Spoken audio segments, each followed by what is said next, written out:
નમસ્કાર, આપ જોઈ રહ્યા છો મંતવ્ય ન્યૂઝ અને ગુજરાત એટ 7 સાથે હું છું આપની સાથે નંદની। સમાચારોની શરૂઆત કરીશું। ઓક્ટોબરમાં પડેલા કમોસમી વરસાદના મારથી હજુ ખેડૂતો પગભર નથી થયા, ત્યાં ડિસેમ્બરમાં એક સાથે બે માવઠા પડવાની આગાહી કરાઈ છે। આજે વહેલી સવારથી અનેક જિલ્લામાં વાદળછાયું વાતાવરણ જોવા મળી રહ્યું છે। દિવાળી પર તૈયાર થયેલો મગફળી, ડાંગર સહિતનો પાક બગડી ગયા બાદ હવે ભર શિયાળે માવઠાની આગાહીને લઈ ખેડૂતો ચિંતામાં મુકાયા છે। હાલમાં ખેતરમાં રહેલા ઘઉં, ચણા, ધાણા, જીરું, તલ, એરંડા, રાયડો, દાડમ સહિત બાગાયતીના પાકોમાં નુકસાનની ભીતિ સેવાઈ રહી છે।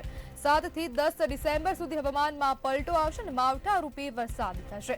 23 થી 28 ડિસેમ્બરના સમય વચ્ચે સમગ્ર સૌરાષ્ટ્રમાં વાતાવરણમાં પલટો આવશે। આ સમયમાં ઘાટ ધુમ્મસ અને વરસાદી ઝાપટા રૂપી વરસાદ થશે।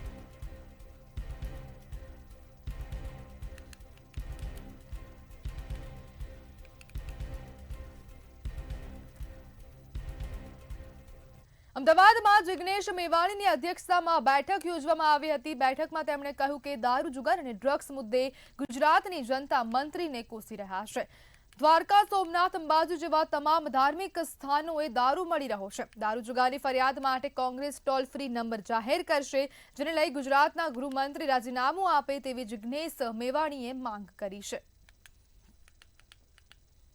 પણ છેલ્લા 5 વર્ષમાં જે પ્રમાણેનું ડ્રગ્સ ગુજરાતમાં ઠલવાયું છે, જે પ્રમાણે ગુજરાતમાં ડ્રગ્સનો કારોબાર શરૂ થયો છે, જે પ્રમાણે ગુજરાતના વિવિધ વિસ્તારોમાં ગુજરાતમાં ડ્રગ્સ ઉત્પાદન કરતી, ડ્રગ્સનું મેન્યુફેક્ચરિંગ કરતી કંપનીઓ પકડાઈ છે, એ સ્પષ્ટપણે દેખાઈ રહ્યું છે કે રાજ્યની સરકાર અને પોલીસના સંપૂર્ણ આશીર્વાદ અને રહેમ નજર વિના આ ડ્રગ્સનો કારોબાર શક્ય નથી। અમદાવાદમાં કોમનવેલ્થ ગેમ્સની તૈયારીઓને લઈ તંત્ર એક્શન મોડમાં આવ્યું છે, ત્યારે શહેરના સાબરમતી વિસ્તારમાં ડિમોલિશનની કામગીરી શરૂ કરવામાં આવી છે। ટીબી રસ્તો ખુલ્લો કરવા માટે વહેલી સવારથી ડિમોલિશન કરવામાં આવી રહ્યું છે। બળદેવનગરના 30 જેટલા ગેરકાયદેસર બાંધકામોને તોડવાની કામગીરી હાથ ધરવામાં આવી છે। ચુસ્ત પોલીસ બંદોબસ્ત વચ્ચે દબાણો હટાવવાની કામગીરી કરવામાં આવી રહી છે।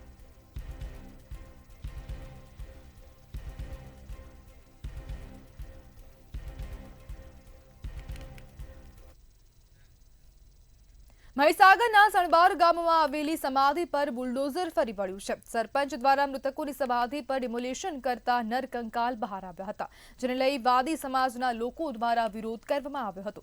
કેટલાક માથાભારે ઇસમો દ્વારા બીભત્સ વર્તન કરવામાં આવ્યું હતું, ત્યારે સમગ્ર મામલાને લઈ પોલીસે સરપંચ સહિત 8 લોકો સામે ગુનો નોંધ્યો છે। ગાડિયાના સરપંચ એવું બોલ્યા કે તમારી સમાધિઓ જે છે 100-150 એ હું કાલે ઉખેડીને નાખી દઈશ, જેવી ધમકી આલી એવું કામ એ લોકોએ કરી બતાવેલું છે। અને અમારી પરંપરા આજે જો કદી અમારી સમાધિને કલંક લગાડ્યો એવો અમારા વિચરતી વિમુખ જાતિવાદીને જબરજસ્ત કલંક લાગેલો છે। અને આ કલંક એવો છે કે સરકાર પોલીસ સ્ટેશનને યોગ્ય કાર્યવાહી કરી તપાસ કરે। ગામના સરપંચો અથવા કોઈ માણસો આગેવાન થઈ અને જેસીબી લાવી અને લગભગ 100-150 જેટલી સમાધિઓ ખોદી કાઢી નાખવામાં આવી છે। એટલે અમારા સરકારશ્રીને એવું નિવેદન છે કે આ લોકો પર કડકમાં કડક કાયદો કરે અને અમને ન્યાય મળે એવું અમારી હકદારી છે અને અમારી માંગ છે। રાજ્યમાં પ્રદૂષણનું સ્તર ખતરનાક રીતે વધી રહ્યું છે, ત્યારે અમદાવાદમાં સરેરાશ એક્યુઆઈ 210 ને પાર નોંધાયો છે। તલતેજમાં સૌથી વધુ 217 એક્યુઆઈ નોંધાયો છે અને સોલામાં 215 એક્યુઆઈ નોંધાયો છે, જ્યારે એરપોર્ટ વિસ્તારમાં 200 અને વટવામાં 201 એક્યુઆઈ નોંધાયો છે। શિયાળાની શરૂઆત થતાં જ શ્વાસ લેવામાં તકલીફ પડતી હોય તેવા લોકો માટે પરિસ્થિતિ વધુ જોખમી બની છે।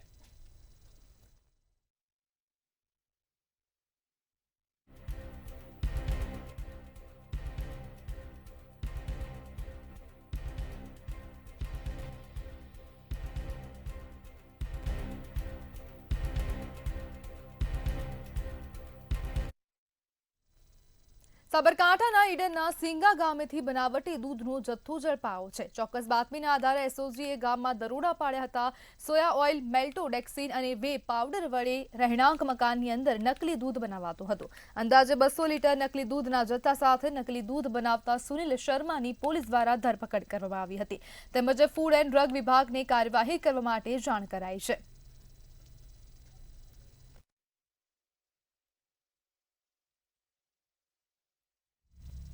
સાબરકાંઠાના પ્રાંતિજ પંથકમાં સોનાસણ ગામે ખેતરની હદના પાડાને લઈ બબાલ થઈ છે. એક મહિલા સહિત 3 લોકોને લાકડી વડે માર મારવામાં આવ્યો હતો. ઢોર માર મારતા ઘટનાના સીસીટીવી ફૂટેજ વાયરલ થયા છે. પ્રાંતિજ પોલીસે આ મામલે 3 શખ્સો સામે ફરિયાદ નોંધી તપાસ હાથ ધરી છે.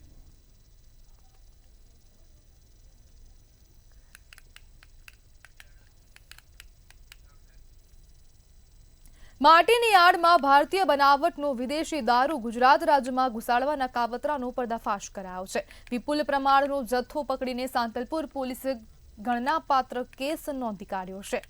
ભારતીય બનાવટનો વિદેશી દારૂ ભરેલ જે ટ્રેલર રાધનપુર બાજુથી કચ્છ બાજુ જઈ રહેલું હતું.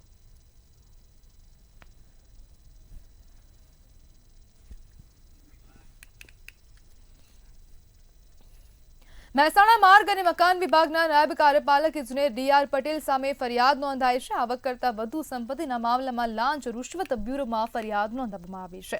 બેંકના લોકરમાંથી કુલ 88.72 લાખના સોના દાગીના ચાંદીના દાગીના મળી આવ્યા હતા. ગાંધીનગર એસીબીએ તમામ દાગીના જપ્ત કરી કાયદેસરની કાર્યવાહી હાથ ધરી છે.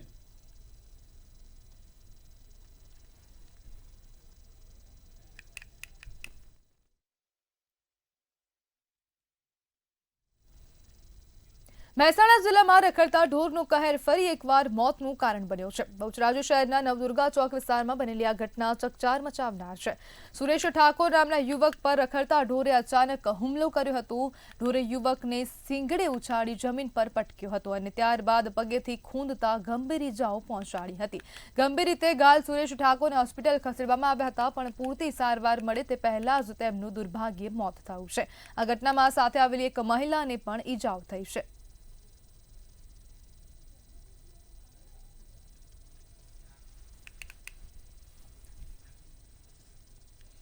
મહેસાણાના વડનગર તાલુકાના એક મંદિરમાં તસ્કરો ત્રાટક્યા હોવાની ઘટના સામે આવી છે. વડનગર તાલુકાના લીલપુરા ગામના ગોગા મહારાજના મંદિરમાં તસ્કરો ત્રાટક્યા હતા. મંદિરમાંથી ચાંદીના 76 ચાંદીના નાગ અને રોકડની ચોરી કરવામાં આવી હતી. કુલ રૂપિયા 7,36,000ની ચોરી કરી તસ્કરો પલાયન થઈ ગયા હતા. ત્યારે આ મામલે વડનગર પોલીસ સ્ટેશનમાં ફરિયાદ નોંધાઈ છે.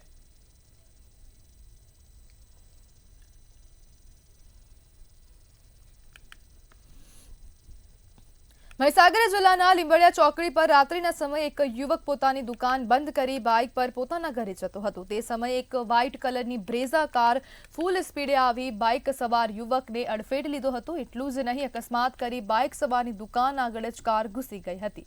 જ્યારે અકસ્માત થતાં ત્યાં હાજર લોકો દોડી આવ્યા હતા અને કાર ચાલકે નશાની હાલતમાં અકસ્માત સર્જ્યો હોવાનું જણાઈ આવતા કાર ચાલક શિક્ષકને લોકોએ મેથીપાક ચખાડ્યો હતો. તેમજ તપાસ કરતા કારમાંથી દારૂની બોટલ પણ મળી આવી હતી.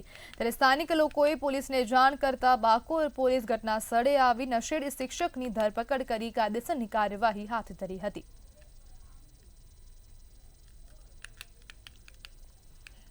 અકસ્માતની ઘટના સામે આવી છે, જેમાં સંજયકુમાર મંગળભાઈ નાયક કે જે પોતે ઈસરોડા માળા ફળિયા પ્રાથમિક શાળામાં ટીચર તરીકે ફરજ બજાવે છે, તેઓએ દારૂ પીને પોતાની બ્રેઝા ગાડી ત્યાં લીંબડિયા 4 રસ્તા પર ઊભેલા વિજયભાઈ બાબુભાઈ રાણા જે બુલેટ જોડે ઊભા હતા તેમને ટક્કર મારી અને ટક્કર માર્યા બાદ આ બ્રેઝા ગાડી બાજુની દુકાનમાં અંદર ઘુસાડી દીધી હતી.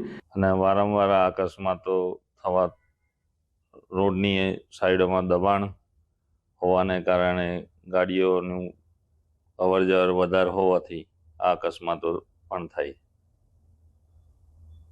અહીંયા કેટલા લોકોએ તમારી સામે કે તમારી જાળમાં જીવ ગુમાવ્યા છે? 15 લોકોએ તો ગુમાયા. અમદાવાદ ક્રાઇમ બ્રાન્ચે પાલડી વિસ્તારમાંથી ફરાર આરોપીને ઝડપી પાડ્યો છે. આરોપી 85 લાખના ચેક રિટર્ન કેસમાં સજા ભોગવી રહ્યો હતો, પરંતુ જુલાઈ 2022માં વચગાળાના જામીન પર છૂટ્યા બાદથી ફરાર થઈ ગયો હતો. આરોપી પાસેથી પોલીસે એક અદ્યતન પિસ્તોલ, 2 મેગઝીન અને 45 જીવતા કારતૂસ જપ્ત કર્યા છે. આરોપી કિરીટ પ્રભુદાસ પટેલ, રહેવાસી ઉમેદપુર, તાલુકા ઈડર, જિલ્લા સાબરકાંઠાને એક ગેરકાયદેસર હાથ બનાવટના પિસ્તલ અને જીવતા કારતૂસ નંગ 45 સાથે પકડી પાડવામાં આવેલ છે. જે આરોપીની પૂછપરછમાં પોતે સને 2013માં તેના ઉપર નેગોશિયેબલ ઇન્સ્ટ્રુમેન્ટ એક્ટ કલમ 138 મુજબ હિંમતનગર કોર્ટમાં કેસ ચાલતો હતો. જે કેસ અંતર્ગત સદર આરોપીને તે કેસમાં 85 લાખ રૂપિયા લેણું ન ચૂકવતા 2.5 વર્ષની જેલની સજા થયેલી હતી, જે અંતર્ગત આરોપી સાબરમતી સેન્ટ્રલ જેલ ખાતે સજા ભોગવતો હતો. અમદાવાદના સરખેજ વિસ્તારમાં પોલીસે મોટી કાર્યવાહી કરી છે. વેલ માછલીની ઉલટીના જથ્થા સાથે 4 શખ્સોને ઝડપી પાડ્યા છે. કરોડો રૂપિયાની કિંમતની વેલ માછલીની ઉલટી વેચાણ કરતા પહેલા જ પોલીસ દ્વારા શખ્સોને ઝડપી પાડવામાં આવ્યા હતા. વેલ માછલીની ઉલટી જો હોય અંબરગ્રીસ કહે છે, એને વેચવા માટે અહીંયા છે, તો એને આપણા બાતમી આધારે એની ધરપકડ કરેલી છે. એમાં 4 આરોપીઓની, એમાં એક આરોપી રિંકુ સિંહ છે, બીજાનું નામ શશાંક છે અને ત્રીજાનું નામ એજેક્સ વ્યાસ છે અને ચોથો આરોપી છે જતીન પટેલ. બધા અમદાવાદના છે. એની ધરપકડ કરેલી છે અને આપણે તપાસમાં એ જો બધા આરોપી છે એ સુરતમાં એક કિસમ છે બિપિન સોલંકી, એનાથી એને લીધા હતા અને એ અહીંયા અમદાવાદમાં એના વેચાણ કરવા માટે એના સેલર ગોતતા હતા અને એનાથી એલસીબીએ માહિતી મળી અને એ આપણે વોચ ગોઠવી અને એને ધરપકડ કરેલી છે. બનાસકાંઠામાં કમોસમી વરસાદ થવાથી ખેડૂતોની ચિંતામાં વધારો થયો છે. જિલ્લામાં કેટલાક વિસ્તારમાં વાતાવરણમાં પલટો આવ્યો હતો.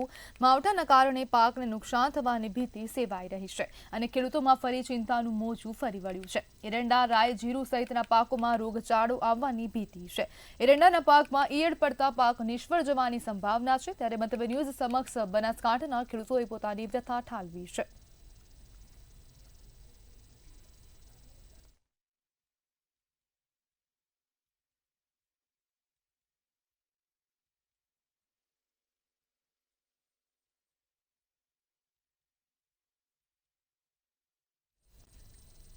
સ્માર્ટ સિટી વડોદરા મહાનગરપાલિકાનો ફરી એકવાર અણઘડ વહીવટ સામે આવ્યો છે. વિભાગીય સંકલનના અભાવે પૈસાનો વેડફાટ થઈ રહ્યો છે. હરણી વારસિયા રિંગ રોડ પર ચાલતી ગટરની કામગીરીમાં લાલિયાવાડી સામે આવી છે. ગટરની પાઇપ શોધવા માટે રોડ ખોદી નાખ્યો છે.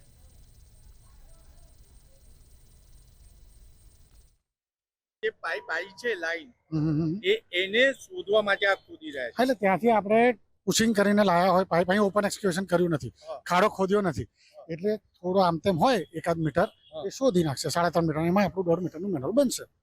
અહીંયા જ છે, આ જ લોકેશન પર. પુશિંગ કરેલું પાઇપ કઈ જગ્યા પર છે ને કેટલા મીટર એ જ અમે મેન્યુઅલ અત્યારે બનાવવાનો છે, એ જ ખોદીએ છીએ. મેન્યુઅલ માટે ખોદીએ છીએ. મેનહોલ માટે ખોદી રહ્યા છો? મશીનો ક્યાં મળશે? એ મશીનો અત્યારે ખોદીએ છીએ એટલે ને, એટલે એ ખોદીને શોધશો ને પાઇપ. હા, શેઠની શિખામણ ઝાપા સુધીને ગુજરાતના મુખ્યમંત્રી વારંવાર કહે છે કે રોડ બનાવી દીધા પછી તેને ખોદવો નહીં અને અન્ય ડિપાર્ટમેન્ટે સંકલન કરવું. પરંતુ વડોદરા મહાનગરપાલિકાના સત્તાધીશોને મુખ્યમંત્રીની સલાહ સૂચનની કોઈ દરકાર નથી, કારણ કે તે પ્રધાનમંત્રી નરેન્દ્ર મોદીના નામ પર જીતે છે. આપ સ્ક્રીન પર જોઈ રહ્યા છો, આ હરણી વારસિયા રિંગ રોડ છે ને અહીંયા સંજયનગર કહેવાય તેવું વિસ્તાર છે અને અહીંયા ડ્રેનેજ લાઇનના પુશિંગ નું કામ શરૂ થઈ રહ્યું છે. અહીંયા ચેમ્બર બનાવવાનું છે, પરંતુ અહીંયા ટેકનોલોજીનો અભાવ હોય એમ તેમ જે અધિકારી ને કોન્ટ્રાક્ટર કહી રહ્યા છે એ પ્રમાણે પાઇપ શોધવા માટે આ રોડ ખોદી નાખવામાં આવ્યો. એટલે ટેકનોલોજી, GIS સિસ્ટમ, તમામ વસ્તુ હોવા છતાં પણ અહીંયા અભાવ દેખાય છે ને મહત્વની બાબત એ છે કે અહીંયા અન્ય કેબલો તૂટી જાય છે તો અહીંયા મહાનગરપાલિકાની રોડની પરમિશન લીધા વગર રોડ ખોદી નાખવામાં આવે છે. એટલે રોડ ખોદી નાખવામાં આવે છે છતાં પણ અધિકારી લાપતા છે અને જ્યારે વોર્ડમાં કે પ્રોજેક્ટ એન્જિનિયરિંગ શાખામાં ફોન કરવામાં આવે તો ગલ્લા તલવા કરવામાં આવે છે. એટલે કહી શકાય કે મુખ્યમંત્રી પાસે ગ્રાન્ટ જોઈએ છે, પરંતુ મુખ્યમંત્રીની સલાહનું પાલન નથી કરવું વડોદરા મહાનગરપાલિકાને, કારણ કે સત્તાધીશો કોન્ટ્રાક્ટરની તિજોરીમાં કેદ છે. કેમેરામેન મિલિંદ મેલે સાથે નિલેશ બ્રહ્મભટ્ટ, મંતવ્ય ન્યૂઝ વડોદરા. અમદાવાદના સાણંદ બાવળા ચોકડી પર જટિલ ટ્રાફિક જામ સર્જાતો હોય છે. ટ્રાફિક જામની સમસ્યાને લઈ સ્થાનિકો તેમજ વાહન ચાલકોને ભારે હાલાકીનો સામનો કરવો પડે છે. ત્યારે આ સમસ્યાને લઈ ધારાસભ્ય કનુ પટેલે સ્થળની મુલાકાત લીધી હતી તેમજ ટ્રાફિક જામનો તાત્કાલિક ઉકેલ લાવવા માટે ટ્રાફિક વિભાગના અધિકારીઓ સાથે ચર્ચા કરી હતી.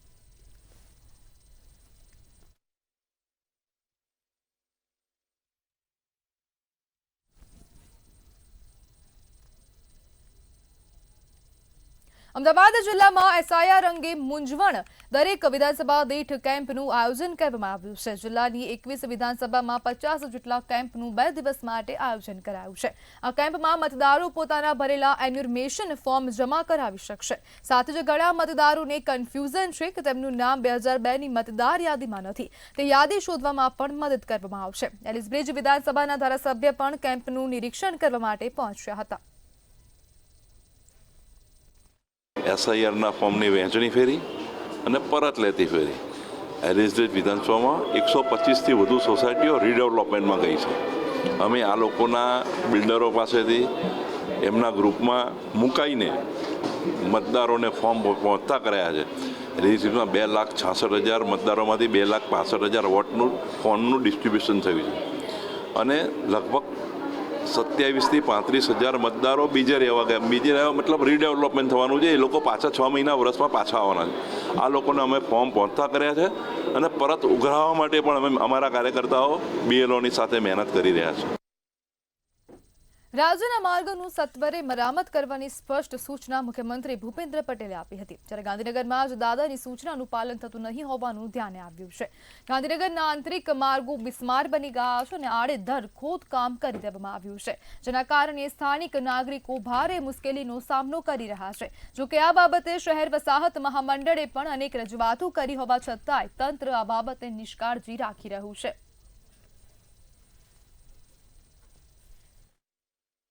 પહેલા પાણીની પાઇપલાઇનો નાખવામાં આવી અને પાણીની પાઇપલાઇનો નાખી અને એમનું કામ તો હજુ એ ચાલે છે અને એના પછી ગટરોનું કામ ચાલુ અને ગટરનું કામ ચાલુ કર્યું અને ગટરો હજુ એ કામ છેલ્લા અમારા સેક્ટરમાં 5માં તો છેલ્લા 1.5 વર્ષથી અહીંયા ગટરનું કામ ચાલે છે. ખૂબ ધીમી ગતિ ચાલે અને એમાં જે રોડ જે જાહેર રિંગ રોડ રસ્તા આંતરિક રસ્તાઓ બધા તોડી નાખી અને જે એનું પુરાણ કરવું હોય એ વ્યવસ્થિત પુરાણ કર્યું નથી. ચૂંટાયેલા પ્રતિનિધિ પણ રસ નથી લેતા. એ લોકો ક્યારેય જાત નિરીક્ષણ કરવા હજુ સુધી આવ્યા જ નથી. અને હવે આજે જૂના સેક્ટરોમાં કે નવા સેક્ટરોમાં જે વસાતો અતિ જૂની વસાતો કર્મચારીઓ માટેની એ તોડીને ત્યાં એટલું તો ધૂળિયું વાતાવરણ કર્યું છે. ત્યાં આગળ બિસ્માર હાલત કરી દી. આજુબાજુના લોકોને રહેવું બહુ મુશ્કેલ છે. પર્યાવરણનો તો પ્રશ્ન છે જે તો એ તો લોકોને સમજાય એવું છે. ગાંધીનગરમાં બી પર્યાવરણનો આંખ વધતો જાય છે, પણ આ સરકારને એની આંખ ઉઘડતી નથી. વલસાડના ધરમપુરના શ્રીમદ રાજચંદ્ર આશ્રમમાં 12મી ચિંતન શિબિરનું આયોજન કરવામાં આવ્યું હતું. મુખ્યમંત્રી ભૂપેન્દ્રભાઈ પટેલ અને નાયબ મુખ્યમંત્રી હર્ષ સંઘવી પણ શિબિરમાં ઉપસ્થિત રહ્યા. ગુજરાત માટે કેપેસિટી બિલ્ડિંગ, ન્યુટ્રિશન અને આરોગ્ય સામૂહિક વિષય પર ચર્ચા વિચારણા કરવામાં આવી હતી. 5 વિષયો પર આ ચર્ચા કરવામાં આવી છે. વિકસિત ગુજરાત માટે કેપેસિટી બિલ્ડિંગ, ન્યુટ્રિશન અને પબ્લિક હેલ્થ, ગ્રીન એનર્જી અને એન્વાયરમેન્ટ, પબ્લિક સેફટી અને service sector growth and diversification જેવા લોકોને સીધા સ્પર્શતા વિષયોને આ ચિંતન શિબિરની અંદર ખાસ કરીને ચર્ચા કરવામાં આવી છે. અમદાવાદમાં આગામી વર્ષ 2030માં કોમનવેલ્થની યજમાની માટે પસંદ થઈ ચૂકી છે. આ પસંદગી થતાં જ રમતવીરોમાં ખુશી જોવા મળી હતી. કોમનવેલ્થ ગેમ્સ માટે રમતવીરો અને તેમના કોચ પણ ખૂબ જ ખુશ જોવા મળી રહ્યા છે. દેશભરમાં બીજી વખત કોમનવેલ્થ ગેમ્સનું આયોજન થવાનું છે. કોમનવેલ્થ ગેમ્સ 2030 માટે અમદાવાદ મુખ્ય યજમાન છે, જેને લઈ તમામ દેશવાસીઓમાં ખુશીનો માહોલ જોવા મળ્યો છે. કોમનવેલ્થ ગેમ્સને લઈ કોર્પોરેશન પણ તડામાર તૈયારીઓમાં લાગી ચૂક્યું છે. શહેરના વિવિધ સ્ટેડિયમોને પણ તૈયાર કરવામાં આવી રહ્યા છે. નારણપુરા ખાતે ₹825 કરોડથી વધુના ખર્ચેથી વીર સાવરકર સ્પોર્ટ કોમ્પ્લેક્સ, એક વાટિકા સેન્ટર તેમજ કોમનવેલ્થ ગેમ્સ મુજબના સ્ટાન્ડર્ડ મુજબની તમામ સુવિધાઓ પણ ધરાવે છે. છેલ્લા ઘણા સમયથી અમદાવાદની અંદર ઇન્ફ્રાસ્ટ્રક્ચરના કામો તદુપરાંત આપણે સ્પોર્ટ્સ રિલેટેડ અનેક કામો જ્યારે થઈ રહ્યા છે ત્યારે આ કોમનવેલ્થની યજમાની કરવા માટે અમદાવાદ તૈયાર છે. અમદાવાદ મહાનગરપાલિકાની અંદર sports related gymnasium, skating ring, tennis court અને રિક્રિએશન સેન્ટર લગભગ 70 જેટલા આપણે વાત કરીએ કે ગ્રાઉન્ડ આ તૈયાર કરવામાં આવેલા છે. કોમનવેલ્થ આપણે ત્યાં આવવાનો છે અને આપણને મિજબાની મળી છે, તો અમારી એટલી ઈચ્છા છે કે કોમનવેલ્થમાં પણ કબડ્ડીને એક પ્રાધાન્ય મળે, ખેલાડીઓને કબડ્ડીમાં એક પુશઅપ બેકઅપ જેને કહી શકાય એ મળે, જેથી કરીને કબડ્ડીની એક ગણના પણ થાય. આજે દરેક જગ્યાએ 30 સેકન્ડનો નિયમ થઈ ગયો અને 30 સેકન્ડ પ્રમાણે અને પ્રો કબડ્ડી પ્રમાણે એના અમુક નિયમો પ્રમાણે, ફેડરેશનના નિયમ પ્રમાણે અહીંયા નાના બાળકો અંડર 14, અંડર 17, અંડર 19 ને આ રીતે અમે અહીંયા મેદાન પર રમાડીએ છીએ અને એમને એ અત્યારથી અહીં તૈયાર કરી છે. ભવિષ્યની અંદર આ જ પ્લેયરો ગમે ત્યારે ખેલો ઇન્ડિયામાં જઈ શકે.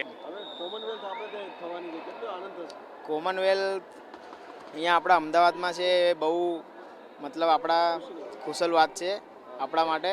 અને જ્યારથી ખબર પડી છે બધા સ્પોર્ટ્સવાળાને કે કોમનવેલ્થ આવવાનું છે અહીંયા, ત્યારથી બધા પ્રેક્ટિસમાં બહુ અને કે પ્રેક્ટિસના બહુ ટાઈમ આપી રહ્યા છે. આ અમદાવાદમાં ફર્સ્ટ ટાઈમ આવું ગ્રાઉન્ડ બન્યું છે. આજે બી આવ્યા 5-6 દિવસ અહીંયા જ આવ્યા છે. કબડ્ડીની પ્રેક્ટિસ અહીંયા કરે છે. અહીંયા એથ્લેટિક્સ થાય, સ્વિમિંગ થાય છે, બીજી બધી વેટ લિફ્ટિંગ બધી ગેમો થાય છે. સૌથી મસ્ત અહીંયા છે. અમદાવાદમાં યોજાનાર આ કોમનવેલ્થ ગેમ્સ માટે શહેરમાં હજુ પણ ઘણા નવા સ્ટેડિયમ અને નવા પ્રોજેક્ટ પર કોર્પોરેશન કામ કરી રહ્યું છે. મોટી સંખ્યામાં લોકો આવે તે માટે પણ સારા રોડ રસ્તા અને સારા ટ્રાન્સપોર્ટની વ્યવસ્થા પણ તંત્ર કરવામાં લાગી ગયું છે. આગામી દિવસોમાં હજુ પણ નવા ઘણા મેદાનો રમતવીરોને મળવાના છે. કોમનવેલ્થ 2030ની જાહેરાત થતાની સાથે સાથે જ અત્યારે અત્યાધુનિક જે વીર સાવરકર સ્પોર્ટ્સ કોમ્પ્લેક્સ છે તેના દ્રશ્યો છે. આપણે અહીંયાનો સ્વિમિંગ પુલ બતાવીશું. આ સ્વિમિંગ પુલ છે તે આંતરરાષ્ટ્રીય કક્ષાનો સ્વિમિંગ પુલ બનાવવામાં છે. અહીંયા આંતરરાષ્ટ્રીય કક્ષાની જે સ્પર્ધાઓ છે તે થવાની છે. 2030ની અંદર જે તડામાર તૈયારીઓ છે તેના ભાગરૂપે જે સ્પર્ધાઓ અહીંયા થશે, ત્યારે આ સ્પર્ધાની અંદર તમામ જે દેશ વિદેશના જે ખેલાડીઓ આવશે તેની વચ્ચે જે સ્પર્ધાઓ થશે તેની અંદર જે ભારતના યુવાનો પણ જે આ અંદર ભાગ લઈ શકે. એના જે સ્વિમર છે તે પણ આંતરરાષ્ટ્રીય કક્ષાનો જે થવાની છે પ્રતિસ્પર્ધાની અંદર ભાગ લઈ શકે. સાથે સાથે જ તેને એક સારું એક મેદાન મળી શકે તે માટેની જે વ્યવસ્થા છે તે પણ અહીંયા રાખવામાં આવી છે. સાથે આ જે આખો જે વ્યવસ્થા જે ગોઠવવામાં આવી છે તે ઓલિમ્પિક કક્ષાની છે. એટલે કે જો ભવિષ્યમાં ઓલિમ્પિકની જે વાત ચાલી રહી છે કે 2036ની અંદર ઓલિમ્પિક પણ જો કરવાની થાય તો પણ તે માટેની પણ તમામ જે તડામાર તૈયારીઓ તેની પ્રમાણેની વ્યવસ્થા છે તે રાણાપુરાના સ્પોર્ટ્સ કોમ્પ્લેક્સની અંદર કરવામાં આવી છે. હજારોની સંખ્યામાં જે યુવાનો છે તે પોતાનું કારકિર્દી સ્પોર્ટ્સ ક્ષેત્રે બનાવી શકે તે માટેની તમામ તડામાર તૈયારીઓ છે તે કરવામાં આવી છે. કેમેરામેન કેતન શ્રીમાળી સાથે મીર દુધરેજિયા, મંતવ ન્યૂઝ, અમદાવાદ.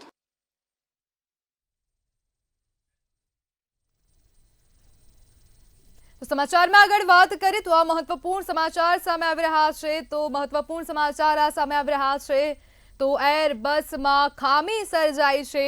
તો આ સમાચાર સામે આવી રહ્યા છે જેમાં એરબસ A320 ફ્લાઇટમાં મોટી સમસ્યાથી હડકંપ મચી જવા પામ્યો છે. વિશ્વમાં 6000 વિમાનો અંગે તાત્કાલિક આદેશ આપવામાં આવ્યો છે. સોફ્ટવેર અથવા હાર્ડવેર અપડેટ કરવા માટે સૂચના આપવામાં આવી છે. તો આ સમાચાર સામે આવી રહ્યા છે. ભારતમાં 250 વિમાનોને સીધી અસર થવાની જોવા મળી રહી છે. ત્યારે એર ઇન્ડિયા ઇન્ડિગો પાસે A320ની ફ્લીટ છે. તેજ સૂર્યકિરણોના કારણે ELAC કમ્પ્યુટરમાં સમસ્યા સર્જાઈ રહી છે. અનેક એરલાઇન્સની ફ્લાઇટ રદ અને મોડી પડી રહી છે. તો મહત્વપૂર્ણ સમાચાર સામે આવી રહ્યા છે. સોફ્ટવેર અથવા હાર્ડવેર અપડેટ કરવા માટે સૂચના આપવામાં આવી છે. જ્યારે ભારતમાં 250 વિમાનોની સીધી અસર થવાની છે. એર ઇન્ડિયા ઇન્ડિગો પાસે A320ની ફ્લીટ છે.